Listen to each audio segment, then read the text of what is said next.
സ്ത്രീകൾക്ക് പറ്റുന്ന പോസ്റ്റുകൾ ഏതാണ് എന്നുള്ള രീതിക്ക്. അതായത് സ്ത്രീകൾക്ക് അപ്ലൈ ചെയ്യാൻ പറ്റുന്ന പോസ്റ്റുകൾ അങ്ങനെ നമുക്ക് പറയാം. സ്ത്രീകൾക്കെല്ലാം പറ്റില്ലേ? സ്ത്രീകൾക്കെല്ലാം പറ്റും. ഞാൻ അങ്ങനെ മെയിൽ ഷോണിസ്റ്റ് ആയിട്ട് സംസാരിക്കുന്നതല്ല. പക്ഷെ അപ്പോൾ ഗ്രൂപ്പ് ഡിയുടെ നോട്ടിഫിക്കേഷൻ പുറത്തു വന്നിട്ടുണ്ട്. അല്ല, നമുക്കറിയാം 32,438 വേക്കൻസികളാണ് ഇത്തവണ ഗ്രൂപ്പ് ഡിക്ക് ഉള്ളത്. വലിയൊരു ഓപ്പർച്യൂണിറ്റി ആണ്. കാരണം നമുക്കിപ്പോ 23-ാം തീയതി തൊട്ട് അപ്ലിക്കേഷൻ വിൻഡോ ഓപ്പൺ ആയിട്ടുണ്ട്. ഒരു മാസം സമയമുണ്ട്. ഫെബ്രുവരി 22-ാം തീയതി വരെ നമുക്ക് ഈ എക്സാമിനായിട്ട് അപ്ലൈ ചെയ്യാം. പിന്നെ മോഡിഫിക്കേഷൻ വിൻഡോയുടെ കാര്യം, അതായത് 25-ന് സ്റ്റാർട്ട് ചെയ്തിട്ട് 6-ാം തീയതി വരെ, മാർച്ച് 6 വരെയാണ് മോഡിഫിക്കേഷൻ വിൻഡോ ഓപ്പൺ ആവുന്നത്. അപ്പൊ നമുക്ക് ഏകദേശം ഒരു 10 ദിവസത്തോളം അതിൽ കിട്ടുന്നുണ്ട്. അപ്പൊ നമുക്ക് എല്ലാ കാര്യവും മോഡിഫൈ ചെയ്യാൻ പറ്റും. ഇല്ലില്ല, അതെന്താന്നുണ്ടെങ്കിൽ നമുക്ക് കുറച്ച് ബേസിക് ആയിട്ടുള്ള ഡീറ്റെയിൽസ് നമുക്ക് ഒരിക്കലും മോഡിഫൈ ചെയ്യാനായിട്ട് പറ്റില്ല. ലൈക്ക് നമ്മുടെ പേര്, Aadhaar number, email I D, phone number, പിന്നെ നമ്മുടെ പേരൻസിന്റെ പേര് തുടങ്ങിയിട്ടുള്ള ക്രിയേറ്റ് ആൻ അക്കൗണ്ട് എന്ന് പറഞ്ഞിട്ടുള്ള ആ ഒരു പോർട്ടൽ അല്ലെങ്കിൽ ആ ഒരു ടാബിൽ കൊടുത്തിട്ടുള്ള കാര്യങ്ങൾ നമുക്ക് ഒരിക്കലും മോഡിഫൈ ചെയ്യാനായിട്ട് പറ്റില്ല. RRB ചൂസ് ചെയ്യും നമ്മൾ. ഏത് RRBയിലാണ് നമ്മൾ ഗ്രൂപ്പ് ഡിയുടെ ആപ്ലിക്കേഷൻ കൊടുക്കുന്നത് എന്നുള്ളത്. ആ RRB നമുക്ക് ചേഞ്ച് ചെയ്യാനായിട്ട് പറ്റില്ല. അപ്പൊ ഏറ്റവും ശ്രദ്ധിച്ച് ചെയ്യേണ്ടത് ശരിക്കും പറഞ്ഞാൽ RRB ചൂസ് ചെയ്യുന്ന കാര്യങ്ങളാണ്. മറ്റേത് പക്ഷേ അക്കൗണ്ട് ക്രിയേറ്റ് ചെയ്യുമ്പോഴേ ഓൾറെഡി സെറ്റ് ആയിട്ടുള്ളതായിരിക്കും. അപ്പൊ അത് വളരെ ശ്രദ്ധിക്കേണ്ട കാര്യമാണ്. പിന്നെ നമ്മൾ പറഞ്ഞ പോലെ വലിയൊരു ഏജ് റിലാക്സേഷൻ ആണ് വരുന്നത് ഇപ്രാവശ്യം. 18 തൊട്ട് 36 വയസ്സ് വരെയുള്ള ജനറൽ കാൻഡിഡേറ്റ്സ്, അതായത് അൺറിസർവ്ഡ് കാറ്റഗറിയിലുള്ള ആപ്ലിക്കൻസിന് അപ്ലൈ ചെയ്യാം. OBCക്ക് 3 വർഷം, അതേപോലെ തന്നെ SC STക്ക് 5 വർഷമാണ് റിലാക്സേഷൻ. അതായത് 39 വയസ്സുള്ള OBCക്കാർക്കും എഴുതാം, 41 വയസ്സുള്ള SC ST കാൻഡിഡേറ്റ്സിനും ഈ എക്സാമിനായിട്ട് അപ്ലൈ ചെയ്യാനായിട്ട് പറ്റും. അപ്പോൾ ഇതുവരെ അപ്ലൈ ചെയ്യാത്ത ആൾക്കാർ എന്ത് ചെയ്യുക, ഈ വീഡിയോ കംപ്ലീറ്റ് കണ്ടിട്ട് അപ്ലൈ ചെയ്യുക അല്ലേ. അപ്പോൾ വലിയൊരു ഓപ്പർച്യൂണിറ്റി ആണ് നിങ്ങളുടെ മുന്നിൽ തുറന്നു വരുന്നത്. അത് മാത്രമല്ല, ഈ വീഡിയോയിൽ നമ്മൾ കംപ്ലീറ്റ് കാര്യങ്ങൾ പറയും. എന്തൊക്കെയാണ് ശ്രദ്ധിക്കേണ്ടത്, എങ്ങനെയാണ് പോസ്റ്റ് പ്രിഫറൻസും സോണുകളൊക്കെ എങ്ങനെയാണ് കുറച്ച് സ്മാർട്ടായിട്ട് നമ്മൾ ചൂസ് ചെയ്യേണ്ടത് തുടങ്ങിയിട്ടുള്ള എല്ലാ ഡീറ്റെയിൽസും ഈ വീഡിയോയിൽ നമ്മൾ പറയുന്നതായിരിക്കും. അപ്പോൾ ഡീറ്റെയിൽ ആയിട്ട് കാണുക. അപ്പോൾ നമുക്ക് ഡീറ്റെയിൽ ആയിട്ട് ഓരോ കാര്യങ്ങളിലേക്ക് പോവാം അല്ലേ.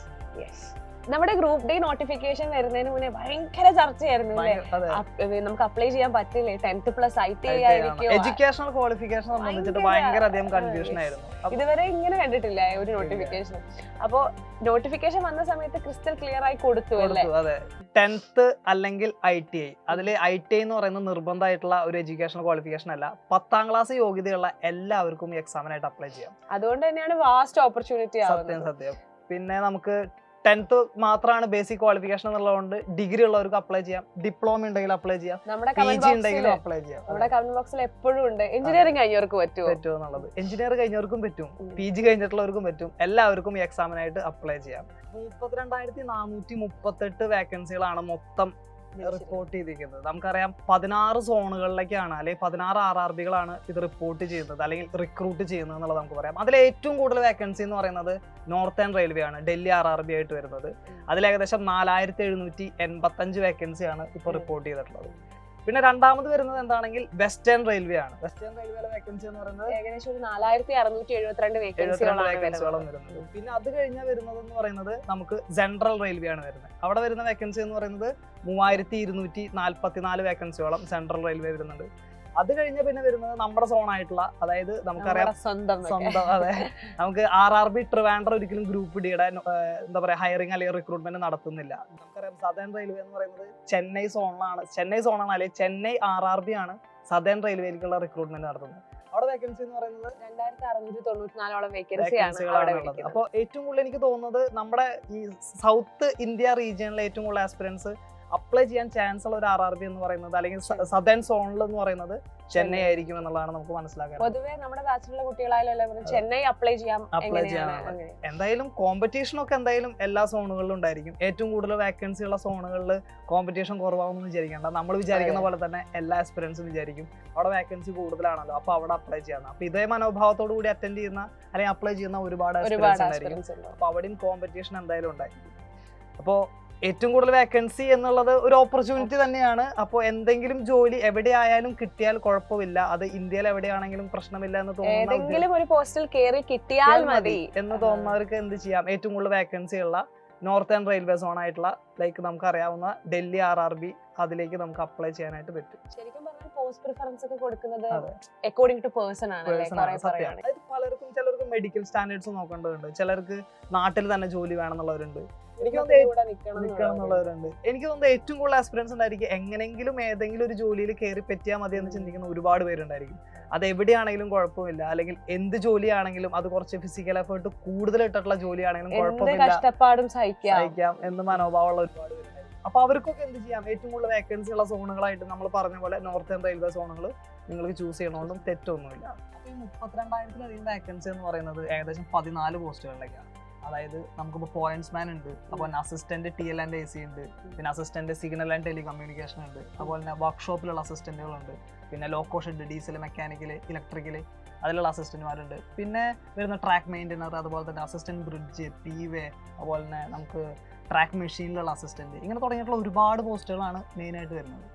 അപ്പോൾ ഇതിനെല്ലാത്തിനും ജോബ് നേച്ചർ എന്ന് പറയുന്നത് പലതിനും പലതാണ്. ചിലത് സ്റ്റേഷനറി ആയിട്ടുള്ള ഡ്യൂട്ടികൾ ഉണ്ടായിരിക്കും, ചിലത് വർക്ക്ഷോപ്പിലുള്ള ഡ്യൂട്ടി ഉണ്ട്, ചിലതിൽ പ്രൊഡക്ഷൻ യൂണിറ്റുകളിലുള്ള ഡ്യൂട്ടീസ് വരുന്നുണ്ട്, ചിലത് മൂവി ഉണ്ട്, അത് ഫീൽഡ് വർക്ക് വരുന്നുണ്ട്, ട്രാക്കിലുള്ള വർക്കുകൾ വരുന്നുണ്ട്. അപ്പോൾ എനിക്ക് തോന്നുന്നത് എന്താണെന്നുണ്ടെങ്കിൽ മെജോറിറ്റി ഓഫ് ദ ജോലികൾ എന്ന് പറയുന്നത് ഒരു അസിസ്റ്റന്റ് പോസ്റ്റുകളാണ്.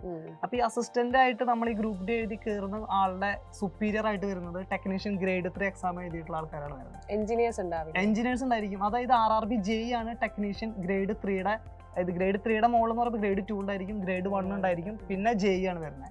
JEE സുപ്പീരിയർ ആയിട്ട് വരുന്ന ആളെന്ന് പറയുന്നത് SSC എന്ന് പറയും, അതായത് സീനിയർ സെക്ഷൻ എഞ്ചിനീയർ ആണ് അവരുടെയും സുപ്പീരിയർ ആയിട്ട് വരുന്നത്. അപ്പൊ ഇവർ പറയുന്ന കാര്യങ്ങളൊക്കെ ഇവരെ അസിസ്റ്റ് ചെയ്ത് നിൽക്കുക എന്നുള്ള കാര്യമാണ് ഈ 14 പോസ്റ്റുകളിൽ പെടുന്ന അതിന്റെ ഒരു വർക്ക് നാച്ചുറലി ജോബ് നാച്ചർ എന്ന് പറഞ്ഞത്. കുറച്ചും കൂടി കായികാധ്വാനം കൂടിയ ജോലികളായിരിക്കും ഉണ്ടായിരിക്കുക. അപ്പൊ നമ്മുടെ വീഡിയോന്റെ താഴേക്ക് നമ്മൾ കമന്റുകൾ ഒരുപാട് കണ്ടിട്ടുണ്ട്, സ്ത്രീകൾക്ക് പറ്റുന്ന പോസ്റ്റുകൾ ഏതാണ് എന്നുള്ള രീതിക്ക്. സ്ത്രീകൾക്ക് അപ്ലൈ ചെയ്യാൻ പറ്റുന്ന പോസ്റ്റുകൾ അങ്ങനെ നമുക്ക് പറയാമോ? സ്ത്രീകൾക്കെല്ലാം പറ്റില്ലേ? സ്ത്രീകൾക്കെല്ലാം പറ്റും. ഞാൻ അങ്ങനെ മെയിൽ ഷോവിനിസ്റ്റ് ആയിട്ട് സംസാരിക്കുന്നതല്ല, പക്ഷെ സ്ത്രീകൾക്ക് പറ്റുന്ന പോസ്റ്റുകൾ എന്ന് പറഞ്ഞാൽ ഉദ്ദേശിക്കുന്നത് എന്താണെന്നുണ്ടെങ്കിൽ ഫിസിക്കൽ എഫേർട്ട് കുറവുള്ള ജോലികൾ, അത് സ്ത്രീകളും പുരുഷന്മാരും എടുക്കുന്നുണ്ടായിരിക്കും. അവർക്ക് ഫിസിക്കൽ എഫേർട്ട് കുറവുള്ള ജോലികൾ മതി എന്നുള്ള രീതിക്ക് അവർക്ക് ഒരു പോസ്റ്റ് പ്രിഫറൻസ് എന്നുള്ള രീതിക്ക് ഒരുപാട് കമന്റുകളും കാര്യങ്ങളും കാണാറുണ്ട്. അപ്പൊ ശരിക്കും പറയുകയാണെങ്കിൽ നമുക്ക് വേണമെങ്കിൽ അത് മോഡിഫൈ ചെയ്ത് പറയാം, ഫിസിക്കൽ എഫേർട്ട് കുറഞ്ഞ ജോലി പ്രിഫർ ചെയ്യുന്ന പുരുഷന്മാരും ഉണ്ടായിരിക്കും. അപ്പൊ അവർക്ക് പറ്റുന്ന ജോബിന്റെ ഒരു പ്രിഫറൻസ് നമ്മൾ നോക്കേണ്ടതായിട്ടുണ്ട്. അപ്പൊ പൊതുവെ കണ്ടിരിക്കുന്നത് എന്താണെന്നുണ്ടെങ്കിൽ സ്റ്റേഷനറി ജോലികൾ, ഇപ്പോൾ പോയിന്റ്സ്മാൻ തുടങ്ങിയിട്ടുള്ള ജോലികൾ, SNT ഡിപ്പാർട്ട്മെന്റ് അസിസ്റ്റന്റ് ജോലി. പോയിന്റ്സ്മാൻ എന്ന് പറയുകയാണെങ്കിൽ സിഗ്നൽ കാണിക്കുന്ന നമ്മൾ റെയിൽവേ സ്റ്റേഷനിലൊക്കെ കാണുന്ന ആൾക്കാർ. പിന്നെ അവർക്കുള്ള ഒരു എക്സ്ട്രാ ഡ്യൂട്ടി എന്താണെങ്കിൽ നമ്മുടെ എന്താ പറയാ എഞ്ചിനും ബോഗിയും തമ്മിൽ കപ്പിൾ ചെയ്യുന്ന, നമുക്ക് കണ്ടിട്ടുണ്ടായിരിക്കും റെയിൽവേ സ്റ്റേഷനിലൊക്കെ, അത് തമ്മിൽ ജോയിൻ ചെയ്യേണ്ട ഒരു വർക്കും കൂടെ പോയിന്റ്സ്മാന് വരുന്നുണ്ട്. മെയിൻ ആയിട്ട് സ്റ്റേഷൻ മാസ്റ്ററെ അസിസ്റ്റ് ചെയ്യുക എന്നുള്ള ജോലിയാണ്. പിന്നെ അവർക്ക് സർവീസിൽ ഇരുന്ന് കഴിഞ്ഞ് കഴിഞ്ഞാൽ ഒരു LDCE എന്ന് പറഞ്ഞ ഒരു പ്രൊമോഷൻ എക്സാം ഉണ്ട്, അതായത് ലിമിറ്റഡ് ഡിപ്പാർട്ട്മെന്റ് കോമ്പറ്റേറ്റീവ് എക്സാം എന്ന് പറഞ്ഞത്. അത് 3 വർഷം കഴിഞ്ഞ് കഴിഞ്ഞാൽ അത് അവർക്ക് എഴുതിയിട്ട് സ്റ്റേഷൻ മാസ്റ്റർ ആകാം എന്നുള്ള ഒരു ഓപ്പർച്യൂണിറ്റിയും കൂടെ അവർക്ക് ക്വാളിഫിക്കേഷൻ ആണെങ്കിൽ ഡിഗ്രി വേണം. കാരണം അത് NTPC എഴുതി കിട്ടുന്ന പോസ്റ്റാണ് സ്റ്റേഷൻ മാസ്റ്റർ എന്ന് പറയുന്നത്. അതായത് 3 വർഷം പോയിന്റ്സ് വുമണോ അല്ലെങ്കിൽ പോയിന്റ്സ്മാനോ ആയിരിക്കുകയാണെങ്കിൽ പിന്നീട് സ്റ്റേഷൻ മാസ്റ്റർ വരെയുള്ള പോസ്റ്റുകളിലേക്ക് എത്താൻ പറ്റും. പിന്നെ അതുപോലെ തന്നെ GDCE എന്ന് പറയുന്ന ഒരു പ്രൊമോഷൻ എക്സാം ഉണ്ട്, അതായത് ജനറൽ ഡിപ്പാർട്ട്മെന്റ് കോമ്പറ്റേറ്റീവ് എക്സാം എന്ന് പറയുന്നത്.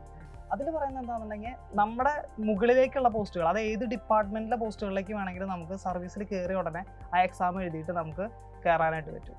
അതിൽ കോമ്പറ്റീഷൻ എപ്പോഴും കൂടുതലായിരിക്കും, കാരണം മറ്റു പല ഡിപ്പാർട്ട്മെന്റുകളിൽ നിന്നും ഉള്ള ആൾക്കാർ ഈ ബാക്കിയുള്ള ഡിപ്പാർട്ട്മെന്റുകളിലേക്ക് എന്തുണ്ടായിരിക്കും എക്സാമുകൾ എഴുതുന്നുണ്ടായിരിക്കും. അപ്പോൾ കോമ്പറ്റീഷൻ ഹൈ ആയിരിക്കും. പക്ഷെ നമ്മളെപ്പോഴും ചിന്തിക്കേണ്ടത് ആ ഒരു ക്വാളിഫിക്കേഷൻ നമുക്ക് ഉണ്ടായിരിക്കണം. ഏത് പോസ്റ്റിലേക്കാണോ നമ്മൾ എക്സാം എഴുതുന്നത് അതിലേക്കുള്ള ക്വാളിഫിക്കേഷൻ നമുക്ക് എസെൻഷ്യൽ ക്വാളിഫിക്കേഷൻ നമുക്ക് ഉണ്ടായിരിക്കണം എന്നുള്ളതാണ് മെയിൻ ആയിട്ടുള്ള കാര്യം. എനിക്ക് തോന്നുന്നു പോയിന്റ്സ് വുമണോ പോയിന്റ്സ്മെനോ ആയിട്ട് കയറുകയാണെങ്കിൽ ബാക്കി ഗ്രൂപ്പ് ഡി പോസ്റ്റുകളേക്കാൾ പഠിക്കാനും സമയം കിട്ടും അല്ലേ?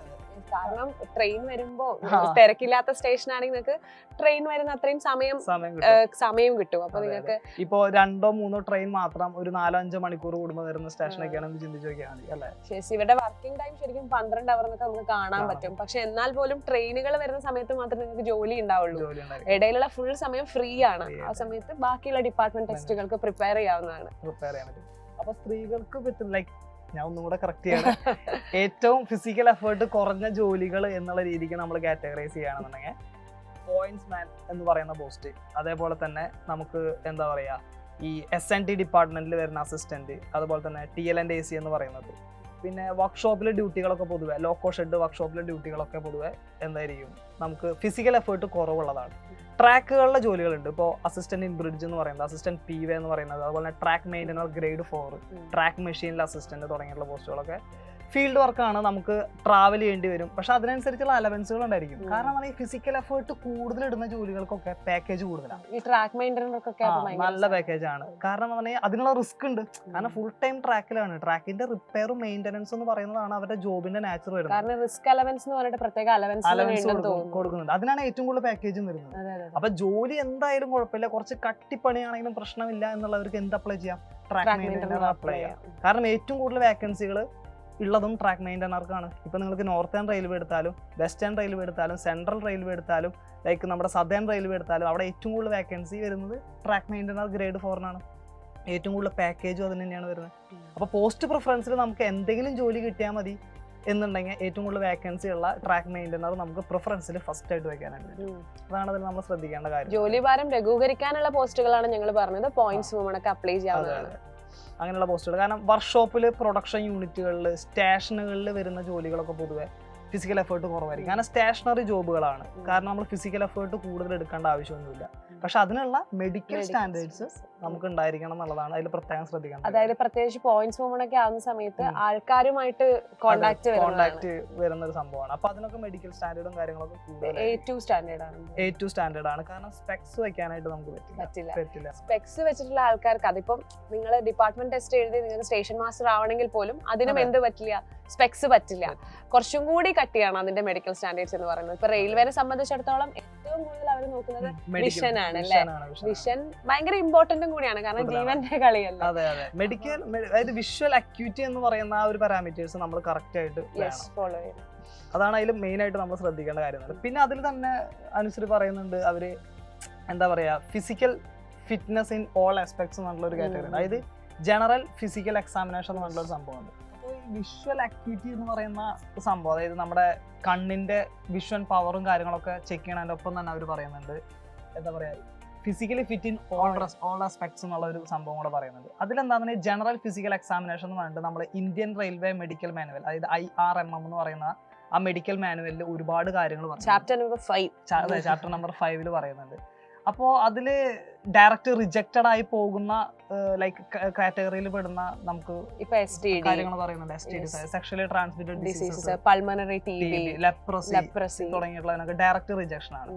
മറിച്ച് ഇപ്പോ റീമെഡിക്കൽ തരാൻ ചാൻസ് ഉള്ളതെന്ന് പറയുന്നത് വെരിക്കോസ് വെയിൻ, ഹെർണിയ പോലെയുള്ള രോഗങ്ങൾ, ആസ്മ, ഫ്ലാറ്റ് ഫൂട്ട്. അതെ. ഇതേപോലെ ക്യൂർ ആക്കുക. അതായത് നമുക്ക് ചികിത്സിച്ച് നിങ്ങൾ അതിനുള്ള ഓപ്പറേഷൻ, ഇപ്പൊ ഫ്ലാറ്റ് ഫൂട്ടിന്റെ ഓപ്പറേഷൻ നിങ്ങൾ ചെയ്ത് കംപ്ലീറ്റ്ലി ക്യൂർ ആണ് നിങ്ങളെങ്കിൽ പിന്നെ ഒന്നും പേടിക്കേണ്ട ആവശ്യമില്ല. നിങ്ങൾ വീണ്ടും ഒരു റീമെഡിക്കൽ തരികയോ അല്ലെങ്കിൽ നിങ്ങൾക്ക് വീണ്ടും ഒരിക്കലും നിങ്ങൾ റിജക്ട് ആവാൻ വേണ്ടി പോകുന്നില്ല. പക്ഷെ അതെന്താണെന്നുണ്ടെങ്കിൽ അവിടെയുള്ള മെഡിക്കൽ എക്സാമിനറിന്റെ ഡിസ്ക്രിപ്ഷൻ ആണ് കാര്യങ്ങളൊക്കെ. ആളുടെ മനോഭാവം അവിടെയുള്ള മെഡിക്കൽ എക്യുപ്മെന്റ്സിന്റെ അവൈലബിലിറ്റിക്ക് അനുസരിച്ചിരിക്കും. ഇപ്പൊ നമ്മൾ പോകുന്ന എന്താ പറയുക, മെഡിക്കലിന് വേണ്ടി പോകുന്ന എക്സാമിനേഷൻ സെന്ററിൽ അവിടെയുള്ള എക്സാമിനറുടെ മനോഭാവം എന്താണ്, അതുപോലെ തന്നെ അവിടെയുള്ള മെഡിക്കൽ എക്യുപ്മെന്റ്സ്, ഇത്തരം കാര്യങ്ങളൊക്കെ ടെസ്റ്റ് ചെയ്യാനുള്ള മെഡിക്കൽ എക്യുപ്മെന്റ്സിന്റെ അവൈലബിലിറ്റിക്കൊക്കെ അനുസരിച്ചിരിക്കും ആ കാൻഡിഡേറ്റ് ഇങ്ങനെയുള്ള മെഡിക്കൽ എക്സാമിനേഷന് വിധേയനാവേണ്ടി വരുമോ ഇല്ല എന്നുള്ളത്. അതാണ് നമ്മൾ ചില ആൾക്കാരുടെ അടുത്ത് ചോദിക്കുമ്പോൾ ശ്രദ്ധിച്ചിട്ടുണ്ടോ, നിങ്ങൾ മുന്നേ മെഡിക്കൽ അറ്റൻഡ് ചെയ്ത ആൾക്കാരുടെ അടുത്ത് ചോദിച്ചാൽ അവർ പറയും ഇങ്ങനെയായിരുന്നു, എനിക്ക് ബ്ലഡ് ടെസ്റ്റ് ഉണ്ടായിരുന്നു, എക്സ്റേ എടുത്തു, യൂറിൻ ടെസ്റ്റ് ചെയ്തു, ഇതൊക്കെ പറയും. ചിലർക്ക് അവൻ അപ്പൊ ആളുടെ തന്നെ ഫ്രണ്ടിന് എന്തായിരിക്കും അങ്ങനെ ഉണ്ടായിരിക്കില്ല. അപ്പൊ അത് completely upon the description of the medical examiner, അങ്ങനെയാണ് നമുക്ക് കരുതാനായിട്ട് പറ്റുള്ളൂ. ചിലപ്പോ നിങ്ങൾ പോകുന്ന സെന്ററിൽ ഇതെല്ലാം ഉണ്ടായിരിക്കാം, സെറ്റ് ചെയ്തിട്ട് പോവാം. അതായത് പിന്നെ അതുപോലെ തന്നെ ടീത്ത് ആൻഡ് ഗമ്മിന്റെ വരെ കാര്യങ്ങൾ നോക്കുന്നുണ്ട്. പല്ല്, മോണ, അതിന്റെ പല്ല് കേടുള്ള പല്ലുകൾ എത്ര, നല്ല പല്ലുകൾ എത്ര തുടങ്ങിയുള്ള കാര്യങ്ങളൊക്കെ നോക്കുന്നുണ്ട്. പക്ഷെ അതൊരു ഡയറക്റ്റ് റിജക്ഷനിലേക്ക് വരില്ല, റീമെഡിക്കൽ തരും. ഒരു പല്ല് പറിച്ചിട്ടുണ്ട്, അത് ചിലപ്പോ ഒരു കാര്യം ഉണ്ടായിരിക്കില്ല. കാരണം നിങ്ങൾ ഇനഫ് ആയിട്ടുള്ള പല്ലിന്റെ എണ്ണം ഉണ്ടോ എന്നായിരിക്കും ചിലപ്പോൾ നോക്കുന്നുണ്ടായിരിക്കും. പിന്നെ ഒരു കാര്യം എന്ന് പറയുന്നത് നമുക്കിപ്പോൾ BP ഒക്കെ എന്തായാലും ടെസ്റ്റ് ചെയ്യും. ഇപ്പോൾ എക്സാമിനേഷൻ്റെ ആ ഒരു പ്രഷറിൽ നമുക്ക് BP കൂടുതലായിട്ടൊക്കെ കാണും. ഒരു 10-20 കൂടിയും കുറഞ്ഞൊക്കെ നമുക്ക് കാണും. അപ്പോൾ അങ്ങനെ കൂടുതലായിട്ട് കണ്ടു കഴിഞ്ഞാൽ ഓട്ടോമാറ്റിക്കലി എന്ത് ചെയ്യും, അവരൊരു 2-3 മണിക്കൂർ കഴിഞ്ഞിട്ട് ഒന്നും കൂടെ റീമെഡിക്കലിനായിട്ട് വരാൻ പറയും. അതിൽ നമ്മൾ ടെൻഷൻ ആവേണ്ട ആവശ്യമൊന്നുമില്ല. എക്സാമിന്റെ ഒരു പ്രൊസീജിയർ ആണ്, അതാണെന്ന് അവരവരുടെ ഡ്യൂട്ടി ചെയ്യുന്നു എന്നുള്ള മനോഭാവത്തോടു കൂടെ നമ്മൾ എടുത്തു കഴിഞ്ഞാൽ വളരെ കൂളായിട്ട് തന്നെ മെഡിക്കലിൽ നമുക്ക് ക്ലിയർ ചെയ്യാനായിട്ട് പറ്റും. പക്ഷെ ഇതിനൊക്കെ മുമ്പ് നമുക്ക് വിഷൻ ഭയങ്കര ഇമ്പോർട്ടന്റ് ആണ്. ബാക്കിയുള്ള കാര്യങ്ങൾ പോലെ തന്നെ വിഷൻ ആണ് ഏറ്റവും കൂടുതൽ നല്ല ടൈറ്റ് ആയിട്ടുള്ള ഒരു എക്സാമിനേഷൻ നടക്കാൻ പോകുന്ന വിഷന്റെ കാര്യത്തിലായിരിക്കും. റെയിൽവേ എവിടെയും ഒരു പഴുത് പോലും കൊടുക്കാതെയാണ് വിഷൻ ചെക്ക് ചെയ്യുന്നത്. അപ്പൊ ആ കാര്യങ്ങളൂടെ നമ്മൾ മനസ്സിലാക്കി വെക്കണം. അപ്പൊ നമ്മൾ ഫിസിക്കൽ എഫിഷ്യൻസി പറയുന്ന സമയത്ത് ഇവർക്ക് മറ്റേ നമ്മുടെ PET ഫിസിക്കൽ എഫിഷ്യൻസി ടെസ്റ്റ് അതിന്റെ ക്രൈറ്റീരിയ കൂടെ അവർക്ക് അറിയണ്ടേ. അപ്പൊ ഫീമെയിൽ കാൻഡിഡേറ്റിന് വേണ്ട കാര്യം എന്ന് പറയുന്നത് എന്താണെങ്കിൽ 2 മിനിറ്റ് കൊണ്ട് 100 മീറ്റർ എന്താണെന്നുണ്ടെങ്കിൽ 20 കിലോ ഭാരം. അത് മിക്കവാറും തരിക ഒരു ചാക്കില് സിമെന്റ് അല്ല, നമ്മുടെ മണല്, അതായത് സാൻഡ് നിറച്ചിട്ടായിരിക്കും തരുന്നുണ്ടായിരിക്കുക. 20 കിലോ ഉള്ള ആ ഒരു ഭാരം കൊണ്ട് നമ്മൾ 2 മിനിറ്റ് കൊണ്ട് 100 മീറ്റർ കവർ ചെയ്യണം ഫീമെയിൽ കാൻഡിഡേറ്റ്. പിന്നെ അതിനോടൊപ്പം തന്നെ വരുന്നത് എന്താണെന്നുണ്ടെങ്കിൽ 1 കിലോമീറ്റർ 5 മിനിറ്റ് 40 സെക്കൻഡ് കൊണ്ട് ഓടിയെത്തണം. ഇങ്ങനെ 2 ഫിസിക്കൽ എഫിഷ്യൻസി തെളിയിക്കുന്ന ടെസ്റ്റുകളാണ് ഫീമെയിലിനുള്ളത്. മെയിലാണെങ്കിൽ 35 കിലോ ഭാരം 2 മിനിറ്റ് കൊണ്ട് 100 മീറ്റർ എത്തിക്കുക. പിന്നെ വേറെ ഒന്നുള്ളത് വെച്ചാൽ 1 കിലോമീറ്റർ 4 മിനിറ്റ് 50 സെക്കൻഡ്സ് കൊണ്ട് ഓടിയെത്തണം എന്നുള്ളതാണ് മെയിലിന്റെ പറയുന്നത്. 50 സെക്കൻഡ്സ് അല്ല 15 സെക്കൻഡ്സ് 4 മിനിറ്റ് 15 സെക്കൻഡ്സിൽ ഓടിയെത്തുക എന്നുള്ളതാണ്. ഫിസിക്കൽ എഫിഷ്യൻസി തെളിയിക്കേണ്ടതാണ് മെയിൽ ഫീമെയിൽ കാൻഡിഡേറ്റിനാണ്. പക്ഷെ ട്രാൻസ്ജെൻഡേഴ്സിന് പറയുന്നുണ്ട്. ട്രാൻസ്ജെൻഡേഴ്സിന്റെ കാര്യം എന്താണെന്നുണ്ടെങ്കിൽ അത് ഫീമെയിൽ കാൻഡിഡേറ്റിന് എന്താണോ പറയുന്നത് അതേ ഫിസിക്കൽ എഫിഷ്യൻസി തന്നെയാണ് ട്രാൻസ്ജെൻഡേഴ്സും പ്രൂവ് ചെയ്യേണ്ടത് എന്നുള്ളതാണ് ഇതിൽ നമ്മൾ ശ്രദ്ധിച്ചിരിക്കേണ്ട മറ്റൊരു കാര്യം എന്ന് പറയുന്നത്. അപ്പൊ നമ്മളിപ്പോ PET പറഞ്ഞില്ലേ, അപ്പൊ അതിന് മുന്നേ നമുക്ക് CBT ഉണ്ടല്ലോ. CBT ഉണ്ട്. CBTനെ കുറിച്ച് നമ്മൾ ശ്രദ്ധിക്കണം. നമുക്കറിയാം 3 ടൈപ്പ് സബ്ജക്റ്റ് ആണ് നമ്മൾ പഠിക്കേണ്ടത്: maths, reasoning, general knowledge, current affairs ഉൾപ്പെടെ. അപ്പോൾ ഇതിൽ ജനറൽ സയൻസ് എന്ന് പറയുന്ന ഒരു സെപ്പറേറ്റ് ടോപ്പിക്കിനുണ്ട്. 25 മാർക്കാണ് ജനറൽ സയൻസ്. മാത്സിനും 25 മാർക്കാണ്. അതിൽ 30 മാർക്ക് വരുന്നത് ജനറൽ ഇന്റലിജൻസ് ആൻഡ് റീസണിങ് എന്ന് പറയുന്ന സബ്ജക്ട്. പൊതുവെ ആസ്പിറൻസിനെ കുറച്ചും കൂടി ഈസി ആയിട്ട് അപ്രോച്ച് ചെയ്യാൻ പറ്റുന്ന ഒരു സബ്ജക്റ്റും കൂടിയാണ് റീസണിങ്. പിന്നെ ജനറൽ അവയർനെസ്സും കറണ്ട് അഫയേഴ്സും കൂടിയിട്ട് 20 മാർക്കിന്റെയാണ്, 20 ക്വസ്റ്റ്യൻസ് ആണ്. എല്ലാവർക്കും ടഫ് ആണ് പഠിക്കാൻ. GK പഠിക്കാനും കറണ്ട് അഫയേഴ്സ് പഠിക്കാനും ബുദ്ധിമുട്ടാണെന്ന് എല്ലാവരും പറയും. അപ്പൊ നിങ്ങൾക്ക് 20 മാർക്കിനേ ഉള്ളൂ ഇത് GK. മൊത്തം വരുന്നത് 1.5 മണിക്കൂർ 90 മിനിറ്റ് സമയം 100 മാർക്കിനാണ് എക്സാം വരുന്നത്. ശരി ഉത്തരത്തിന് 1 മാർക്കും തെറ്റു ഉത്തരത്തിന് 1/3 ആണ് നമുക്ക് ഡിഡക്ട് ചെയ്യുക. അതായത് 3 ക്വസ്റ്റ്യൻ തെറ്റിച്ച് കഴിഞ്ഞാൽ 1 മാർക്ക് കുറയും. അതാണ് ശരിക്കും പറയുന്നത് 90 മിനിറ്റ് 100 ക്വസ്റ്റ്യൻ ആണ് വരുന്നത്. ശരിക്കും പറയുകയാണെങ്കിൽ നിങ്ങൾക്ക് ബാക്കിയുള്ള എക്സാമുകളേക്കാൾ ടൈം കിട്ടുന്നുണ്ട്. ക്വസ്റ്റ്യൻസ് ഒന്നും കൂടി ഈസി ആണ്. അതുകൊണ്ട് തന്നെ റെയിൽവേയിൽ പെട്ടെന്ന് ഒരു ജോലി നിങ്ങൾക്ക് ആഗ്രഹമുണ്ടെങ്കിൽ നിങ്ങൾക്ക് ഗ്രൂപ്പ് ഡി എഴുതുക. കാരണം ഗ്രൂപ്പ് ഡി എഴുതി കഴിഞ്ഞിട്ട് നമ്മൾ സർവീസിൽ ഇരുന്നുകൊണ്ട് തന്നെ നമുക്ക് ബാക്കിയുള്ള എക്സാമുകൾക്കായിട്ട് പ്രിപ്പയർ ചെയ്യാനായിട്ട് പറ്റും. അവിടെ പ്രൊമോഷൻ പോസ്റ്റുകളാണ് ഞാൻ പറഞ്ഞു, LDC, GDC എന്ന് പറയുന്ന 2 എക്സാമുകൾ എഴുതിയിട്ട് പ്രൊമോഷൻ പോസ്റ്റുകളിലേക്ക് നമുക്ക് നോക്കാം. അല്ലെങ്കിൽ മറ്റു പല എക്സാമുകൾക്ക് നോക്കണം എന്നുണ്ടെങ്കിലും ഫസ്റ്റ് സർവീസിൽ എളുപ്പത്തിൽ കയറുക, അതിനുശേഷം ബാക്കിയുള്ള എക്സാമുകൾക്കായിട്ട് പ്രിപ്പയർ ചെയ്യുക. അത് നല്ലൊരു സ്ട്രാറ്റജി അല്ലേ? അപ്പൊ ഗ്രൂപ്പ് ഡി എന്ന് പറയുന്നത് ശരിക്കും നല്ലൊരു ഓപ്പർച്യൂണിറ്റി ആണ്. അപ്പൊ നമ്മുടെ സൈലം SSC RRBയിൽ ഗ്രൂപ്പ് ഡിക്ക് ആവശ്യമായിട്ടുള്ള കോഴ്സ് ഓൾറെഡി സ്റ്റാർട്ട് ചെയ്തിട്ടുണ്ട്. നമ്മുടെ ഗ്രൂപ്പ് ഡി ഫോക്കസ് ബാച്ച് അല്ലേ, അത് ഫെബ്രുവരി 12-ാം തീയതി തൊട്ട് നമ്മുടെ ബാച്ച് സ്റ്റാർട്ട് ചെയ്യും. ഇപ്പൊ തന്നെ അഡ്മിഷൻസ് ഓൾമോസ്റ്റ് ആയി തുടങ്ങി. അപ്പോൾ നമുക്ക് ഒരുപാട് ആസ്പിറൻസ് പല എക്സാമുകൾക്കായിട്ട് പ്രിപ്പയർ ചെയ്യുന്നവരുണ്ട്. അവരെല്ലാവരും ഗ്രൂപ്പ് ഡി എക്സാമുകൾ എഴുതുന്നുണ്ട്. കോമ്പറ്റീഷൻ എന്തായാലും ഉണ്ടായിരിക്കും. അപ്പോൾ സെൽഫ് സ്റ്റഡിനേക്കാളും കൂടുതൽ നിങ്ങൾക്ക് അത്യാവശ്യം എക്സാം പോയിന്റ് ഓഫ് വ്യൂവിൽ നിങ്ങളെ ഗൈഡ് ചെയ്യുന്ന ഒരു ടീമിന്റെ ആ ഒരു മെന്റർഷിപ്പിൽ പഠിക്കുന്നതായിരിക്കും ഏറ്റവും നല്ലത്. എക്സാം ഈസിയാണ്, CBT എന്ന് പറയുന്നത് ഈസിയാണ്. പക്ഷെ ആ ഈസിയുള്ള എക്സാം നമ്മൾ എങ്ങനെ ടാക്കിൾ ചെയ്യുന്നുള്ളതിൽ വലിയൊരു കാര്യമുണ്ട്. കാരണം ഒരുപാട് ആസ്പിറൻസ് ഉള്ളതാണ്, അത്രയും കോമ്പറ്റീഷൻ ഉണ്ട്. കട്ട് ഓഫ് ഒക്കെ എന്തായാലും അത്യാവശ്യം കഴിഞ്ഞ വർഷത്തെക്കാളും കൂടാനുള്ള ചാൻസുകൾ എപ്പോഴും ഉള്ളു. കാരണം കോമ്പറ്റീഷൻ ഓരോ വർഷം കഴിയും തോറും ഹൈ ആയിട്ട് വരാണ്. മാത്രമല്ല നമുക്ക് group D exam CBT easy ആണെന്ന് പറഞ്ഞിട്ട് അതങ്ങനെ പഠിക്കാതെ വിടാൻ പറ്റില്ല. കാരണം ഇപ്പൊ എക്സാമിന്റെ ലെവലും കൂട്ടുന്നുണ്ട് റെയിൽവേ. അപ്പൊ നമുക്ക് നല്ലൊരു ടഫ് ലെവലുള്ള എക്സാം തന്നെ, ടഫ് ലെവൽ മാത്രമല്ല ഈസി തൊട്ട് നമുക്ക് ഗ്രൂപ്പ് ഡിക്ക് ചോദിക്കുന്ന ലെവൽ എത്രത്തോളം വരുമെന്ന് നമുക്ക് പ്രെഡിക്റ്റ് ചെയ്യാലോ.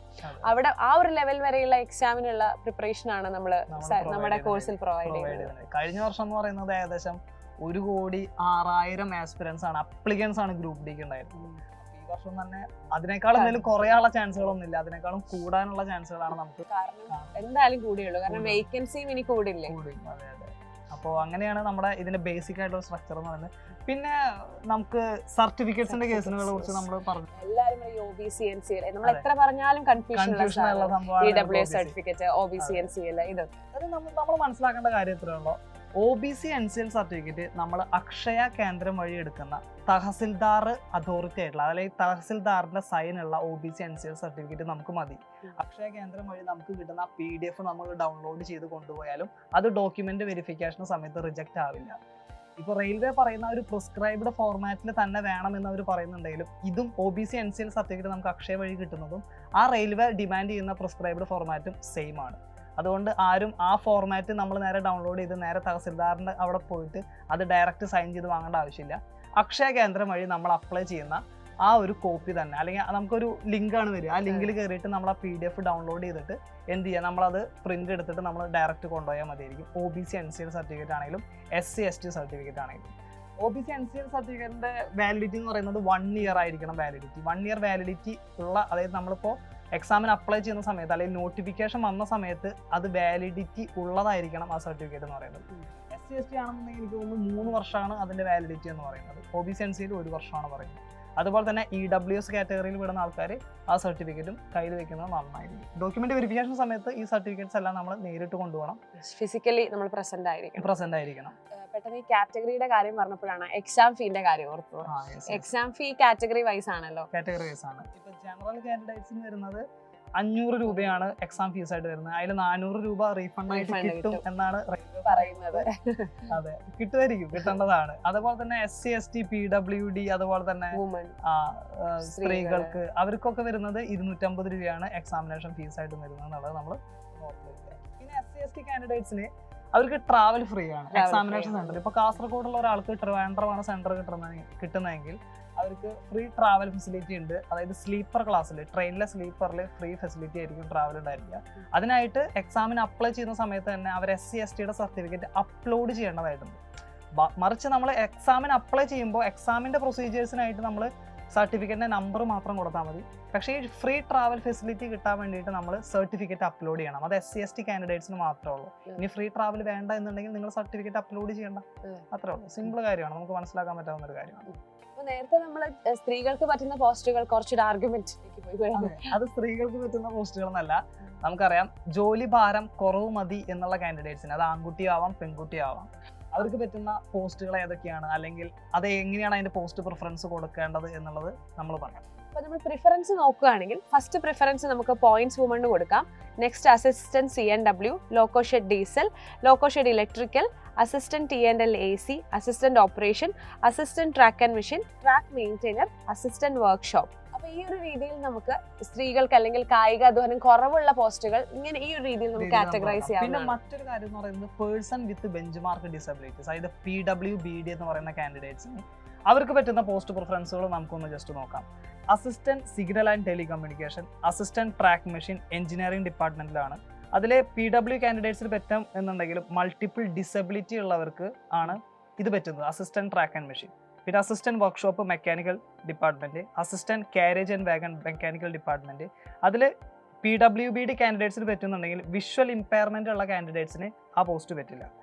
അതേപോലെ തന്നെ assistant loco shed diesel mechanical, assistant loco shed electrical, assistant operations, assistant TL&AC, assistant TL&AC electrical, assistant TRD electrical. ഈ assistant TRD electrical visual impairment ഉള്ള ആൾക്കാർക്ക് PWBD കാൻഡിഡേറ്റ്സിന് പറ്റില്ല എന്നുള്ളതും നമ്മളൊന്ന് ഓർത്ത് വയ്ക്കുക. ഇങ്ങനെയായിരിക്കും PWBDയുടെ പോസ്റ്റ് പ്രിഫറൻസുകൾ നമ്മൾ മനസ്സിലാക്കേണ്ടത്. അപ്പോൾ ഇതുപോലെ തന്നെ കേരളത്തിലുള്ള പോസ്റ്റുകൾ, കേരളത്തിൽ ഏതൊക്കെ ജോലികളാണ് കിട്ടുക എന്നുള്ള ചോദിക്കുന്ന ഒരുപാട് പേരുണ്ട്. അപ്പോൾ ആദ്യം അതിനായിട്ട് ചെയ്യേണ്ട കാര്യം എന്ന് പറയുന്നത് ചെന്നൈ RRB, അതായത് സദേൺ റെയിൽവേയിലെ റിക്രൂട്ട്മെന്റ് നടത്തുന്ന ചെന്നൈ RRBയിൽ അപ്ലൈ ചെയ്യാനായിട്ട് ശ്രമിക്കുക. അപ്പോൾ അങ്ങനെ അപ്ലൈ ചെയ്താൽ മാത്രമാണ് കേരളത്തിൽ ജോലി കിട്ടാനുള്ള സാധ്യതയുള്ളൂ. അത് ഏതൊക്കെ പോസ്റ്റുകളാണ് കിട്ടുന്നത് എന്നുള്ളത് നമുക്ക് നോക്കാം. അതിൽ ഫസ്റ്റ് വരുന്നത് പോയിന്റ്സ്മാൻ, കേരളത്തിൽ ജോലി കിട്ടാൻ സാധ്യതയുള്ളതാണ്. Assistant in signal and telecommunication, assistant operations electrical department, assistant TL&AC, assistant TRD, assistant track machine, assistant bridge, assistant PWay, track maintainer grade 4. അപ്പോൾ ഇത്തരം ജോലികളാണ് കേരളത്തിൽ കിട്ടാൻ ചാൻസ് ഉള്ളത്. മറിച്ച് ലോക്കോ ഷെഡിൽ വരുന്ന അസിസ്റ്റന്റ്, അതുപോലെ തന്നെ diesel loco shed, electrical loco shed, ഇവിടെ ഒന്നും ഒരിക്കലും നമുക്ക് ജോലി കിട്ടാൻ, കേരളത്തിൽ പോസ്റ്റിംഗ് കിട്ടാൻ ചാൻസ് കുറവാണ്. കാരണം എന്താണെന്നുണ്ടെങ്കിൽ കേരളത്തിൽ ഈ പ്രൊഡക്ഷൻ യൂണിറ്റുകളും വർക്ക്ഷോപ്പുകളുടെ ഒക്കെ എണ്ണം വളരെ കുറവാണ്. അതുപോലെ തന്നെ അസിസ്റ്റന്റ് കാരേജ് ആൻഡ് വാഗൺ എന്ന് പറയുമ്പോൾ കാരേജിൻ്റെയും വാഗണിൻ്റെയും മെയിൻ്റനൻസ് നടക്കുന്ന സെക്ഷനുകൾ കേരളത്തിൽ കുറവാണ്. എൻ്റെ ഒരു ഊഹം ശരിയാണെങ്കിൽ പാലക്കാടും എറണാകുളം മാത്രമാണ് കാരേജ് ആൻഡ് വാഗണിൻ്റെ മെയിൻ്റനൻസ് നടക്കുന്ന സ്ഥലമാണ്. ബാക്കിയെല്ലാം വരുന്നത് തമിഴ്നാട് റീജിയനിലാണ് വർക്ക്ഷോപ്പുകളും പ്രൊഡക്ഷൻ യൂണിറ്റുകളൊക്കെ കൂടുതൽ വരുന്നത്. അതുകൊണ്ട് കേരളത്തിൽ പോസ്റ്റുകൾ കിട്ടണമെന്നുണ്ടെങ്കിൽ ഞാൻ ഈ പറഞ്ഞ പോസ്റ്റുകൾ പ്രിഫറൻസ് ആയിട്ട് കൊടുത്തു കഴിഞ്ഞാൽ അതൊരു സാധ്യതയായിട്ട് തന്നെ നമുക്ക് കണക്കാക്കാനായിട്ട് പറ്റും. പോസ്റ്റ് പ്രിഫറൻസ് നോക്കുമ്പോൾ അപ്പോൾ ഈ ജോലികളൊക്കെ കേരളത്തിൽ ജോലി വേണ്ടവർ ഈ പോസ്റ്റുകളൊക്കെ ഇൻക്ലൂഡ് ചെയ്തിട്ട് വേണം കൊടുക്കാനായിട്ട്. അപ്പൊ എല്ലാവരും ഇനി ചോദിക്കാൻ പോകുന്നതായിരിക്കും, DV ടൈം ആകുമ്പോഴത്തേക്കും എല്ലാവർക്കും ഒരു വെപ്രാളാണല്ലേ, അയ്യോ ഇതിന്റെ ഡ്യൂപ്ലിക്കേറ്റേ ഉള്ളൂ, അപ്പൊ ഡ്യൂപ്ലിക്കേറ്റ് സർട്ടിഫിക്കറ്റ് കൊണ്ടുപോകാൻ പറ്റുമോ DV ടൈമിൽ? പറ്റില്ല. ഡ്യൂപ്ലിക്കേറ്റ് സർട്ടിഫിക്കറ്റ് കൊണ്ട് ഒരിക്കലും DV സമയത്ത് നമ്മൾ സബ്മിറ്റ് ചെയ്യാനായിട്ട് പാടില്ല. അതിന്റെ ഫിസിക്കൽ ഡോക്യുമെന്റ്സ് എന്ന് പറയുന്നത് നമ്മുടെ ഒറിജിനൽ ആയിരിക്കണം. അത് ഇപ്പൊ ആധാർ ആണെങ്കിലും നമ്മുടെ എഡ്യൂക്കേഷൻ സർട്ടിഫിക്കറ്റ്സ് ആണെന്നുണ്ടെങ്കിലും ബാക്കി എല്ലാ കാര്യങ്ങളും ഒറിജിനൽ കാറ്റഗറി സർട്ടിഫിക്കറ്റ് ഒക്കെ ഭയങ്കര ഇമ്പോർട്ടന്റ് ആണ്. അത് ഒറിജിനൽ തന്നെ വേണമെന്നുള്ള കാര്യം നിങ്ങൾ മനസ്സിലാക്കി വെക്കുക. പിന്നെ മറ്റൊരു കാര്യം അനുശ്രീ പറയുന്നത് കട്ട് ഓഫ് എത്രയാന്നൊക്കെ ചോദിക്കുന്നുണ്ട്. എക്സാം നടക്കുന്നതിനേക്കാൾ മുമ്പ് കട്ട് ഓഫ് ഒക്കെ നമുക്ക് ഭയങ്കര പ്രെഡിക്റ്റ് ചെയ്യാൻ ഭയങ്കര ബുദ്ധിമുട്ടാണ്. ഗ്രൂപ്പ് ഡി എന്നല്ല, ഏത് എക്സാം ആണെങ്കിലും കട്ട് ഓഫ് നമുക്ക് പ്രെഡിക്റ്റ് ചെയ്യാൻ പറ്റുന്ന ഒരു കാര്യമല്ല. അത് എക്സാം എഴുതുന്ന ആൾക്കാരുടെ എണ്ണം, ക്വസ്റ്റ്യൻ പേപ്പറിന്റെ ടഫ്നെസ്, നോർമലൈസേഷൻ ഒക്കെ കഴിഞ്ഞിട്ടാണ് ഇത് വരുന്നത്. ഒരുപാട് ഷിഫ്റ്റുകളിലായിട്ട് നടക്കുന്ന എക്സാം ആയിരിക്കും. കാരണം ഇത്രയധികം ആപ്ലിക്കൻസ് ആണ് എക്സാം എഴുതാനായിട്ട് പോകുന്നത്. സോ കട്ട് ഓഫ് ഒന്നും ഒരിക്കലും നമുക്ക് പ്രെഡിക്റ്റ് ചെയ്യാൻ പറ്റുന്ന ഒരു കാര്യമല്ല. എന്തായാലും നല്ല വൃത്തിയായിട്ട് പഠിക്കുക. സിലബസിൽ പറഞ്ഞിരിക്കുന്നത് നല്ലപോലെ എന്താണ് സിലബസ് എന്നുള്ളത് മനസ്സിലാക്കി പഠിക്കുക. പ്രീവിയസ് ഇയർ ക്വസ്റ്റ്യൻസ് ചെയ്യുക, മോക്ക് ടെസ്റ്റുകൾ റെഗുലർ ആയിട്ട് ചെയ്യുക. ഇതിനെല്ലാത്തിനുമായിട്ട് നിങ്ങളെ ഹെൽപ്പ് ചെയ്യാൻ വേണ്ടിയിട്ടാണ് നമ്മുടെ സൈലത്തിൽ നിന്നുള്ള ഫോക്കസ് ബാച്ച് ഫെബ്രുവരി 12 സ്റ്റാർട്ട് ചെയ്യുന്നത്. ആ ബാച്ചിൽ ജോയിൻ ചെയ്യുക. അടിപൊളിയായിട്ട് നമ്മൾ പറയുന്ന കാര്യങ്ങൾ പഠിക്കും. കാരണം സിലബസ് നോക്കി നിങ്ങൾ ഒറ്റയ്ക്ക് പഠിക്കുന്ന നിങ്ങളുടെ ജോലി ഭാരം, ആ ഒരു വലിയ എഫേർട്ട്, ഭയങ്കര ടൈം കൺസ്യൂമിംഗ് ആണ്. ആ ഒരു എഫേർട്ട് ഒന്ന് സിമ്പിൾ ആക്കി തരാനാണ് ഞങ്ങൾ ശ്രമിക്കുന്നത്. അതിന് വേണ്ടിയിട്ടാണ് നമ്മുടെ xylem group D focus batch നമ്മൾ സ്ട്രക്ചർ ചെയ്തിരിക്കുന്നത്. അപ്പോൾ എല്ലാവരും ഉടനെ തന്നെ ജോയിൻ ചെയ്യുക. കൂടുതൽ ഡീറ്റെയിൽസിനായിട്ട് താഴെ കാണുന്ന നമ്പറിൽ കോൺടാക്ട് ചെയ്താൽ മതി അല്ലേ. ഉടനെ തന്നെ പിന്നെ നമ്മുടെ ആപ്പ് വഴിയും നിങ്ങൾക്ക് ജോയിൻ ചെയ്യാവുന്നതാണ്. അപ്പോൾ ഈ ഒരു യാത്രയിൽ നിങ്ങൾ മാത്രമല്ല, നമ്മളുണ്ട്. അപ്പോൾ അടിപൊളിയായിട്ട് എല്ലാവരും പഠിക്കുക, ഉഷാറാക്കുക. ഈ വർഷം തന്നെ നമുക്ക് റെയിൽവേയിലെ ഗ്രൂപ്പ് ഡി ജോലിയിൽ കയറണം. ബാക്കി എല്ലാം നമ്മുടെ ക്ലാസ്സിൽ കാണാം.